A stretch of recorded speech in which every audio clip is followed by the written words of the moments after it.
Did you hear her? She said patient, not patient, patient. Laughter. Small and mean and quick. The kind that stops before it gets loud enough to be reported, but lands hard enough to be remembered. Where exactly did they say she trained? Because I'm not sure that counts. More laughter. Quieter this time. The kind that lives in the corner of a room where people think nobody important is listening. She heard every word. She was standing at the nurses' station on the 3rd floor of Northgate General Hospital in Manchester, England, on a Tuesday morning in October. Her first day. Her name badge was still stiff and new. Her navy uniform was pressed so carefully the night before that her landlady knocked on the bathroom door and asked if everything was all right. Everything was not all right. But Sonia Okpara had not come 4,000 miles to turn around at the first sound of small people making small noises. She picked up the patient chart. She checked the medication notes. She walked to the first bed. She did not cry until she got home that evening. And then she made tea. She called her mother in Enugu. She said she was fine. She went to sleep. She set her alarm for 5 in the morning. And she came back. This is her story. Her full name was Sonia Okpara. She was 26 years old when she arrived in Manchester with one large suitcase, a nursing qualification from the University of Nigeria, Nsukka, a bank account with enough money to last 3 months if she was careful, and the kind of quiet determination that does not announce itself because it does not need to. She had grown up in Enugu, the 3rd of 4 children in a family where education was not a suggestion. Her father taught secondary school mathematics for 31 years. He wore the same 3 pairs of shoes on rotation for most of those years and never complained about it because the school fees for 4 children did not care about his shoe preferences. Her mother sold fabric from a table outside their compound and kept a separate envelope for each child hidden behind the sewing machine in the back room. When Sonia passed her nursing exams, her mother slaughtered a chicken. When her United Kingdom visa was approved, her father went to church 3 days in a row. When she boarded the plane at Lagos Airport, her younger brother stood at the drop-off point and waved until the car had turned the corner and she could no longer see him. She did not look back more than once because she knew that if she kept looking, she would not be able to stop. She arrived in Manchester on a Thursday in September. The air was different, not just cold, different. The sky had a quality she had never seen before, a low, even grey that seemed to begin right above the rooftops and go all the way up to wherever the sky ended. There was no dramatic weather, no sunshine, no rain, no wind, just that steady, neutral grey, as if the city was still deciding what kind of day it wanted to be. Her landlady was a Jamaican woman named Lorna Stewart who had lived in Manchester for 40 years and rented 2 rooms on the upper floor of her terraced house to young nurses and healthcare workers. Mrs. Stewart made strong tea without asking, told Sonia the boiler was temperamental on cold mornings, showed her where the spare key was kept under a painted stone by the front step, and said exactly one thing about England before going back downstairs. This country will test you in ways it would never test its own. You already know that. Just don't let it convince you that the testing is your fault. Sonia sat on the edge of the small bed in her room, her suitcase still upright and closed beside her, and held that sentence in her mind for a long time. She started at Northgate General 3 weeks later. The hospital was a large, busy NHS trust in the north of the city. It had long corridors that smelled like cleaning fluid and old carpet. The ward she was placed on was the surgical recovery unit, patients coming out of operations, needing close monitoring, requiring steady hands and sharp attention, and the specific kind of human warmth that machines could not provide. It was demanding work, the kind that left you grateful for a chair and a cup of anything warm by the end of a shift. On her first day, her nurse mentor was a woman named Deborah. Deborah was efficient and not unkind, but she was also very busy and not particularly interested in making anyone feel welcome beyond the functional minimum.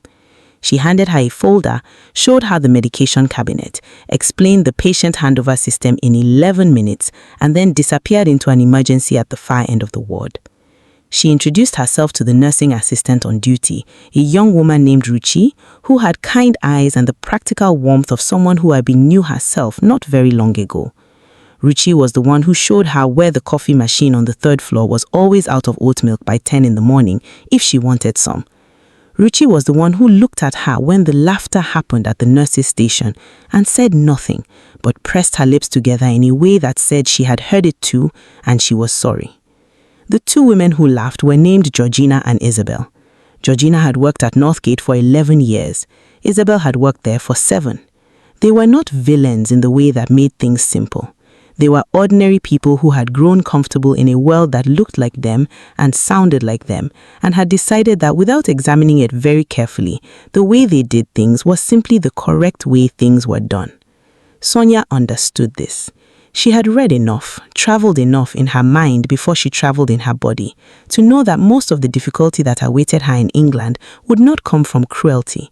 It would come from comfort. The comfort of people who had never been asked to adjust for anyone. The comfort of a system that had been built around certain voices and certain sounds and certain ways of being, and which registered anything outside of that as an error to be corrected, rather than a difference to be respected. She knew this. Knowing it did not make the laughter hurt less, but it meant she did not make the laughter the whole story. She focused on the patient instead.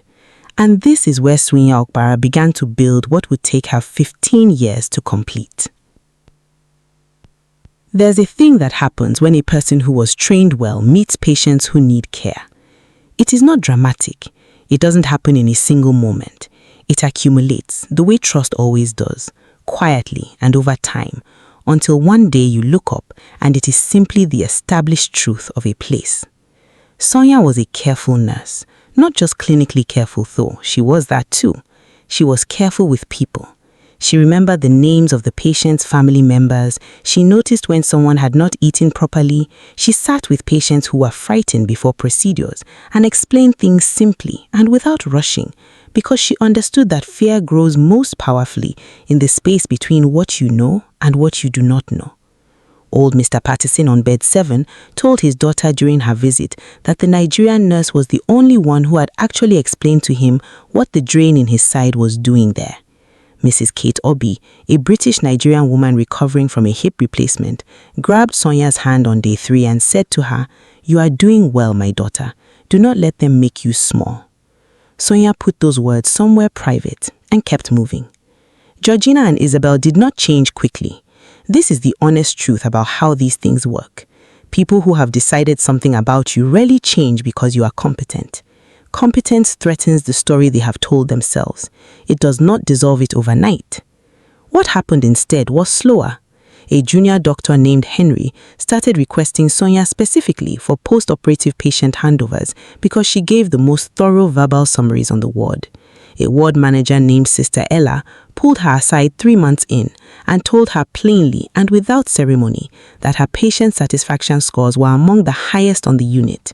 A family of a patient who had recovered from a complicated bowel surgery sent a card addressed to the African nurse on Ward 7 because their grandmother had told her she was the only person who made her feel like a human being and not a problem to be managed. Sonia put the card in a small clear folder she kept in her bag. She was collecting things, not deliberately, just carefully, the way her mother had always kept the fabric receipts, the school fees records, the household accounts. The habit of documentation was in her blood. Meanwhile, her accent did not change. This matters.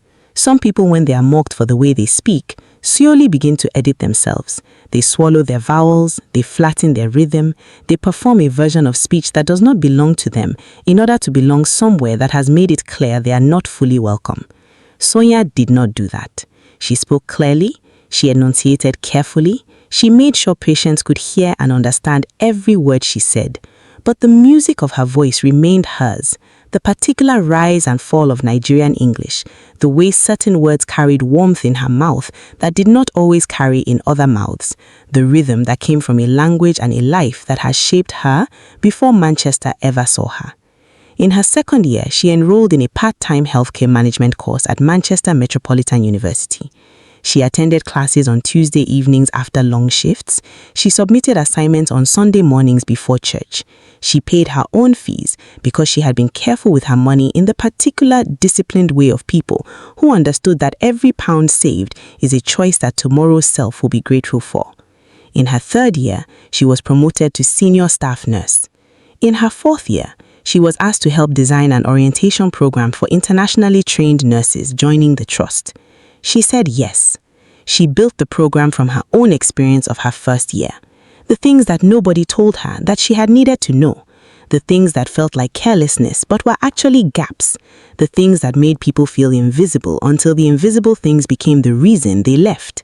She built it so that the next Sonia that arrived on a Tuesday morning in October with a stiff name badge and a pressed navy uniform would have something she had not had.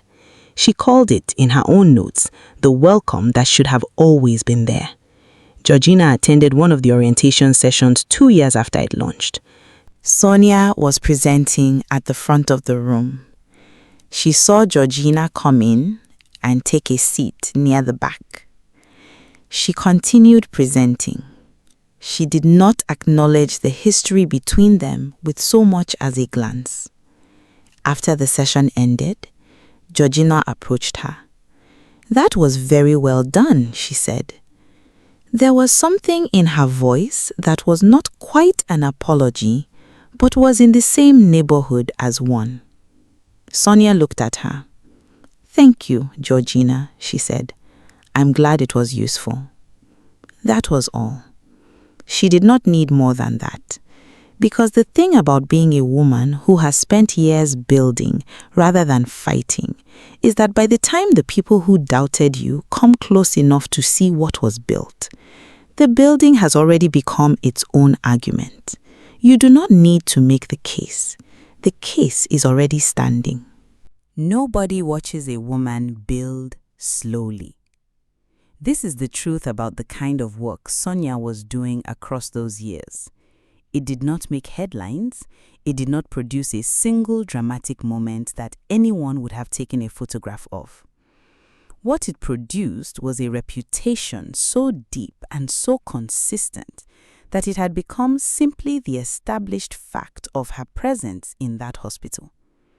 By year 7, she was a ward manager. By year 9, she was completing a master's degree in healthcare leadership at the University of Manchester. She studied on weekends. She studied on night shifts when the ward was calm and the fluorescent lights hummed over the nurses' station and the hospital held its particular quiet.